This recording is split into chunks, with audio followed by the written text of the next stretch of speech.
வாழப்பாடி அருகே 146 அடி உயரம் கொண்ட முத்துமலை முருகன் கோவிலில் முருகனின் பிறந்த நாளான வைகாசி விசாகத்தில் 108 சங்கு அபிஷேகம் செய்யப்பட்டது. இதில் திரளான பக்தர்கள் கலந்து கொண்டு சாமி தரிசனம் செய்தனர். தமிழ் நாட்காட்டின்படி முருகப்பெருமானின் பிறந்த நாளாக வைகாசி விசாகம் கொண்டாடப்படுகிறது. இது வைகாசி மாதத்தில் அனைத்து முருகன் கோவில்களிலும் கொண்டாடப்படுகிறது. அந்த வகையில் சேலம் மாவட்டம் வாழப்பாடி அருகே உள்ள புத்திரகவுண்டன் பாளையத்தில் உலக புகழ்பெற்ற 146 அடி உயரம் கொண்ட முத்துமலை முருகன் கோவிலில் வைகாசி விசாகத்தில் இன்று முருகப்பெருமானுக்கு பல்வேறு வாசனை திரவிய பொருட்களால் சிறப்பு அபிஷேகம் நடைபெற்றது.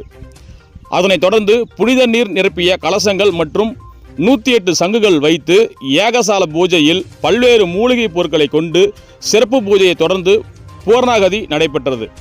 இதனையடுத்து புனித நீர் நிரப்பிய கலசத்தின் நீர் மற்றும் 108 சங்குகளின் நீர் நிரப்பிய புனித நீரை முருகப்பெருமான் மீது ஊற்றி சிறப்பு அபிஷேகம் நடைபெற்றது.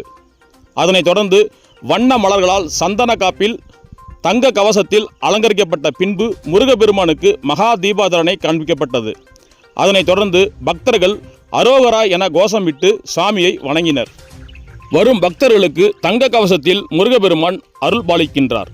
நீண்ட வரிசையில் காத்திருந்து பக்தர்கள் அரோகரா என கோஷமிட்டு சாமியை தரிசனம் செய்தனர்.